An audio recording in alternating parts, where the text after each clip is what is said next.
আজ বুধবার 10ই অক্টোবর 1883 খ্রিস্টাব্দ 24শে আশ্বিন। শ্রীরামকৃষ্ণ ভক্ত সঙ্গে আসিয়াছেন। তন্মধ্যে বলরামের পিতা ও অধরের বন্ধু অবসরপ্রাপ্ত স্কুল ইন্সপেক্টর সারদাবাবু আসিয়াছেন। অধর প্রতিবেশী ও আত্মীয়দের পূজা উপলক্ষে নিমন্ত্রণ করিয়াছেন। তাহারাও অনেকে আসিয়াছেন। শ্রীরামকৃষ্ণ সন্ধ্যার আরতি দর্শন করিয়া ভাবাবিষ্ট হইয়া ঠাকুর দালানে দাঁড়াইয়া আছেন। ভাবাবিষ্ট হইয়া মাকে গান শোনাইতেছেন। অধর গৃহী ভক্ত, আবার অনেক গৃহী ভক্ত উপস্থিত, ত্রিতাপে তাপিত। তাই বুঝি শ্রীরামকৃষ্ণ সকলের মঙ্গলের জন্য জগন্মাতাকে স্তব করিতেছেন। তারও তারিণী এবার তারও তরিত করিয়ে তপন তনয় ত্রাসে ত্রাসিত যায় মা প্রাণী। জগৎ অম্বে জনপালিনী জনমোহিনী জগৎ জননী। শ্রীরামকৃষ্ণ অধরের বাড়ির দ্বিতলে বৈঠকখানায় গিয়া বসিয়াছেন। ঘরে অনেক নিমন্ত্রিত ব্যক্তি আসিয়াছেন। অধরের নৈবেদ্য পূজা মা গ্রহণ করিয়াছেন। তাই কি শ্রীরামকৃষ্ণ জগন্মাতার আবেশে বলিতেছেন, আমি খেয়েছি, এখন তোমরা প্রসাদ পাও। ঠাকুর জগন্মাতাকে ভাবাবিষ্ট হইয়া বলিতেছেন, মা আমি খাবো না তুমি খাবে? মা কারণানন্দ রূপিণী। শ্রীরামকৃষ্ণ কি জগন্মাতাকে ও আপনাকে এক দেখিতেছেন? যিনি মা তিনি কি সন্তান রূপে লোকশিক্ষার জন্য অবতীর্ণ হইয়াছেন? তাই কি ঠাকুর আমি খেয়েছি বলছেন? আমরা দেখতে পাচ্ছি অধরের বাড়িতে ঠাকুর গিয়েছেন।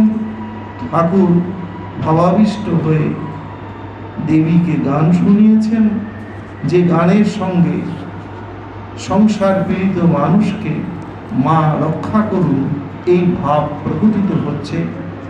অধর যখন ঠাকুরকে মায়ের প্রসাদ দিয়েছেন, তখন জগৎ জননীর ভাবে ঠাকুর এতটাই আবেষ্ট যে মাকে বলছেন, আমি খাবো না তুমি খাবে। এবং শ্রীরামকৃষ্ণ কি জগন্মাতাকে এবং আপনাকে এক দেখিতেছেন। ঠাকুর যেন জগন্মাতার সঙ্গে অভিন্ন হয়ে গেছেন। আরেকটি ঘটনা আমরা পাচ্ছি, শ্যামপুকুর বাটিতে তখন ঠাকুর আছেন। অধরের বাড়িতে, সুরেন্দ্রের বাড়িতে দুর্গাপূজা। সুরেন্দ্র খুব কষ্ট পাচ্ছেন ঠাকুর আসেনি বলে, এবং ঠাকুরও শারীরিক অসুস্থতার কারণে যেতে পারছেন না। কিন্তু সুরেন্দ্র ছুটে এসেছেন শ্যামপুকুর বাটিতে, এবং ঠাকুর বলছেন যে ঠাকুর যেখানে রয়েছেন শ্যামপুকুর বাটিতে, সেখান থেকে সুরেন্দ্রের ঠাকুর দালান যেখানে দুর্গাপূজা হচ্ছে, সেখানে একটি জ্যোতির বলয় গিয়ে স্পর্শ করেছে। কথামৃতে রয়েছে, শ্রী শ্রী বিজয়া দশমী 18ই অক্টোবর 1885 খ্রিস্টাব্দ। ঠাকুর শ্রীরামকৃষ্ণ শ্যামপুকুরের বাটিতে আছেন। শরীর অসুস্থ, কলিকাতায় চিকিৎসা করিতে আসিয়াছেন। ভক্তেরা সর্বদাই থাকেন, ঠাকুরের সেবা করেন। শীতকাল, সকালবেলা 8টা। ঠাকুর অসুস্থ, বিছানায় বসিয়া আছেন, কিন্তু পঞ্চম বর্ষীয় বালকের মতো মা বই কিছু জানেন না। সুরেন্দ্র আসিয়া বসিলেন। নবগোপাল মাস্টার ও আরো কেহ কেহ উপস্থিত আছেন। সুরেন্দ্রের বাটিতে দুর্গা পূজা হইয়াছিল। ঠাকুর যাইতে পারেন নাই, ভক্তদের প্রতিমা দর্শন করিতে পাঠাইয়াছিলেন। আজ বিজয়া, তাই সুরেন্দ্রের মন খারাপ হইয়াছে। সুরেন্দ্র: বাড়ি থেকে পালিয়ে এলাম। শ্রীরামকৃষ্ণ মাস্টারকে: তাহলেই বা, মা হৃদয়ে থাকুন। সুরেন্দ্র মা মা করিয়া পরমেশ্বরীর উদ্দেশ্যে কত কথা কহিতে লাগিলেন। ঠাকুর সুরেন্দ্রকে দেখিতে দেখিতে অশ্রু বিসর্জন করিতেছেন। মাস্টারের দিকে তাকাইয়া গদগদ স্বরে বলিতেছেন, কি ভক্তি! আহা, এর যা ভক্তি আছে! শ্রীরামকৃষ্ণ। এইবার ঠাকুরের এই মহাবাক্যগুলি আমরা খুব শান্তভাবে মনন করব। ঠাকুর বলছেন, কাল 7টা সাড়ে 7টার সময় ভাবে দেখলাম তোমাদের দালান, ঠাকুর প্রতিমা রহিয়াছেন। দেখলাম সব জ্যোতির্ময়, এখানে ওখানে এক হয়ে গেছে, যেন একটা আলোর স্রোত দু জায়গার মাঝে বইছে। এ বাড়ি আর তোমাদের সেই বাড়ি। ঠাকুর শ্যামপুকুর বাটিতে রয়েছেন, অসুস্থ, সুরেন্দ্রের বাড়িতে যেতে পারেননি। সুরেন্দ্রের বড় মন খারাপ, প্রভু আসতে পারেননি। আর ঠাকুর এদিকে শ্যামপুকুর বাটি থেকে সাক্ষাৎ সুরেন্দ্রের বাড়ির ঠাকুর দালান, দুর্গা প্রতিমা দর্শন করছেন। আরও দর্শন করছেন শ্যামপুকুর বাটির যে প্রকোষ্ঠে তিনি আছেন, সেই প্রকোষ্ঠ থেকে একটি জ্যোতির বলয়ে গিয়ে সুরেন্দ্রের ঠাকুর মন্দির, দেবালয় এবং দুর্গা প্রতিমাকে স্পর্শ করছে। অর্থাৎ ঠাকুর যেখানে রয়েছেন শ্যামপুকুর বাটি, আর সুরেন্দ্রের যে ঠাকুর দালান, যেখানে দেবী প্রতিমা রয়েছে, সেইখানে সেই জ্যোতির বলয় গিয়ে স্পর্শ করছে। যেমন ঠাকুর দক্ষিণেশ্বরে রাধাকান্তের মন্দিরে ঠাকুরের দিব্য দর্শন হয়েছিল, শ্রী গোবিন্দের শ্রীপাদ পদ্ম থেকে একটি জ্যোতির বলয় এসে ভাগবত গ্রন্থকে স্পর্শ করে ঠাকুরের দিব্য তনুকে স্পর্শ করলেন। ঠাকুর বললেন, ভাগবত ভক্ত ভগবান তিনি এক, একে তিন। এখানেও তেমনি ঠাকুর এবং সুরেন্দ্রের বাড়ির দেবী প্রতিমা একাকার হয়ে গেল। আর জগৎ জননী শ্রী শ্রী মা, তিনিও তো সাক্ষাৎ দেবী দুর্গা, এবং স্বামীজির শ্রীমুখ নিঃসৃত কথা, তিনি হচ্ছেন স্বামীজির কাছে এবং আমাদের কাছে জ্যান্ত দুর্গা। সুতরাং তার সম্পর্কে একটি দুটি কথা স্মরণ না করলে আমরা আজকে অপূর্ণ থেকে যাব। কোয়ালপাড়ার হরিপদ মাঝিকে একদিন মা বললেন, শ্রী শ্রী মা বললেন, তোমার ইষ্ট মন্ত্রটি উচ্চারণ করে শোনাও তো আমাকে। হরিপদ মাঝি আদেশ পালন করিবা মাত্র সে সম্মুখে দাঁড়ানো মাকে শ্রী দুর্গা রূপে দর্শন করল। মা হরিপদ মাঝিকে দুর্গা রূপে দর্শন দিয়েছিলেন। স্বামীজি শ্রী শ্রী মাকে জ্যান্ত দুর্গা বলতেন, এটা আপনারা সবাই জানেন। এবং সেই জ্যান্ত দুর্গার পূজা কি করে স্বামীজি করেছেন বেলুড় মঠে, সেটাও আমরা সবাই জানি। বেলুড় মঠে দুর্গা পূজা হচ্ছে, স্বামীজি রয়েছেন, শরীরে রয়েছেন। হরিপ্রসন্ন মহারাজকে, মানে পরবর্তীকালের যিনি স্বামী বিজ্ঞানানন্দজি, তাকে স্বামীজি একটি গিনি দিয়েছেন, মানে খুব উচ্চ মুদ্রা আর কি, দিয়ে বলেছেন মাকে প্রণাম করে আসতে। আর হরিপ্রসন্ন মহারাজ মনে করেছেন ওই মণ্ডপে যে দেবী প্রতিমা, মৃন্ময়ী যে দেবী প্রতিমা, স্বামীজি বোধহয় তাকে বলেছেন ওই গিনিটা দিয়ে প্রণাম করে আসতে। স্বামীজির ইঙ্গিত হচ্ছেন মাকে। তো যাই হোক, হরিপ্রসন্ন মহারাজ, যাকে স্বামীজি আদর করে পেশন বলে ডাকতেন, তিনি বুঝতে না পেরে স্বামীজির কাছ থেকে স্বামীজি প্রদত্ত যে ওই গিনিটা উচ্চ মূল্য মানে ধাতব বস্তু, সেই গিনিটা গিয়ে মণ্ডপের দেবী প্রতিমাকে গিয়ে দিয়ে প্রণাম করেছেন। তখন স্বামীজি পরে জিজ্ঞাসা করেছেন, পেছন ওটা দিয়ে মাকে প্রণাম করেছিস তো? বলছি হ্যাঁ ওটা দিলাম তো। কোথায়? না মণ্ডপে। আরে তোকে তো বললাম ওইখানে দিয়ে আসতে, মানে মা যেখানে রয়েছেন, মা তখন সম্ভবত নীলাম্বর বাবুর বাড়িতে রয়েছেন, নীলাম্বর বাবুর বাগান বাড়িতে। তোকে তো বললাম ওইখানে মাকে দিয়ে আসতে, ওই গিনিটা দিয়ে মাকে প্রণাম করে আসতে। যাই হোক, এরপরে স্বামীজি যে কথাটি বলছেন সেইটা বলার জন্যই এই কথাগুলি বলার অবতারণিকা। স্বামীজি বললেন, ওরে এখানে তো তাঁরই পূজা হলো, অর্থাৎ যাকে দিয়ে আসতে বলেছিলেন ওই গিনিটি শ্রী শ্রী মা শারদা, স্বামীজি বলছেন মণ্ডপে প্রতিমায় তো তাঁরই পূজা হলো। স্বামীজি বলছেন এখানে তো তাঁরই পূজা হলো। এবং আপনারা সবাই জানেন মহাপুরুষ মহারাজ বেলুর মঠের দ্বিতীয় সংঘাধ্যক্ষ, তার শ্রীমুখ নিঃসৃত কথা যে সতীর 51 পীঠ বিভিন্ন জায়গায় রয়েছে সারা পৃথিবীতে, আর বেলুর মঠে সেই সতীর পূর্ণ দেহটি চিতাগ্নিতে আহুতি দেওয়া হয়েছে। ফলে বেলুর মঠের জগৎজননীর যে শ্রী মন্দিরটি, এটি 51 পীঠের সার। এটি মহাপুরুষ মহারাজের শ্রীমুখের কথা, আর আমি এটি নিজ মুখে শ্রবণ করেছি বেলুর মঠের সহাধ্যক্ষ স্বামী পরম পূজ্যপাদ স্বামী প্রভানন্দজির শ্রীমুখে বেলুর মঠের পূর্ণ মঠ প্রাঙ্গণের একটি ধর্মসভায়। বেলুর মঠের জগৎজননীর ওই যে ছোট্ট মন্দিরটি, যেটি আমাদের প্রাণের মণিকোঠায় থাকে, সেটি হচ্ছে 51 পীঠের সার। তাই জগৎজননীর চরণেও আজকে আমাদের ভুলুণ্ঠিত প্রণাম। আজকের কথা এখানেই বিশ্রাম।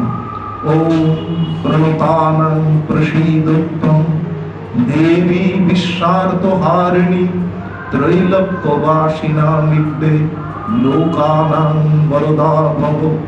ওম প্রসীদ ভগবতী অম্বে প্রসীদ ভক্তবৎসলে প্রসাদাং কুরু মে দেবী দুর্গে দেবী নমস্তুতে। নমস্তে শারদে দেবী দুর্গে দেবী নমস্তুতে। বাণী লক্ষ্মী মহামায়ে মায়া পাশ বিনাশিনী নমস্তে শারদে দেবী রাধে শীতে সরস্বতী সর্ববিদ্যা প্রদায়িন্যই সংসার অর্ণবতারিণী শামে বসতু জিহ্বায়াং মুক্তি ভক্তি প্রদায়িনী শারদেতি জগন্মাতা কৃপা গঙ্গা প্রবাহিনী। ওম শান্তি শান্তি শান্তি। হরি ওম তৎসৎ। শ্রীরাম কৃষ্ণার্পণমস্তু। দুর্গা নাম এটি বড় প্রিয় ছিল। ঠাকুর বৈষ্ণবচরণকে, কীর্তনিয়াকে একটি গান বারবার করতে বলতেন, যে গানের আখরটি ঠাকুরের বড় প্রিয় ছিল। দুর্গা নাম জপ সদা রসনা আমার, দুর্গমে শ্রী দুর্গা বিনে কে কবে নিস্তার। এই গানের কথাগুলি ঠাকুরের বড় প্রিয় ছিল। শ্রী দুর্গা নাম জপ সদা রসনা আমার, দুর্গমে শ্রী দুর্গা বিনে কে করে নিস্তার। কীর্তনিয়া বৈষ্ণবচরণকে একাধিকবার ঠাকুর এই গানটি করতে বলতেন। এছাড়া আপনারা বহু পরিচিত রামপ্রসাদের একটি গান বহুবার শ্রবণ করেছেন, যে গানের কথাগুলির মধ্যে দুর্গা নামের মহিমা কীর্তন করেছেন রামপ্রসাদ। গানের কথাগুলি বড় চমৎকার, আপনাদের সকলের পরিচিত। শ্রী দুর্গা নাম ভুলো না, ভুলো না, ভুলো না, ভুলো না। শ্রী দুর্গা স্মরণে সমুদ্র মন্থনে বিষপানে বিশ্বনাথ বলো না। যদ্যপি কখনো বিপদ ঘটে, শ্রী দুর্গা নাম, শ্রী দুর্গা স্মরণ করিও সংকটে। বিভু নামে এক রাজার ছেলে যাত্রা করেছিল শ্রীদুর্গা বলে, আসিবার কালে সমুদ্রের জলে ডুবেছিল তবু মরণ হলো না। কথাগুলি বড় চমৎকার। শ্রীদুর্গা নাম ভুলো না, ভুলো না, ভুলো না, ভুলো না। তারপরে বলছেন শ্রীদুর্গা স্মরণে সমুদ্র মন্থনে বিষপানে বিশ্বনাথ মোলো না।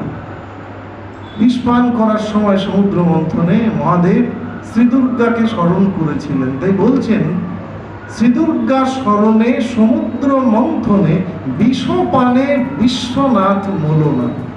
যদ্যপি কখনো বিপদ ঘটে, শ্রীদুর্গা নাম করিও সংকটে। বিভু নামে এক রাজার ছেলে যাত্রা করেছিল শ্রীদুর্গা বলে, শ্রীদুর্গা বলে যাত্রা করেছিল, আসিবার কালে সমুদ্রের জলে ডুবেছিল তবু মরণ হলো না, কারণ দুর্গাকে স্মরণ করেছিলেন।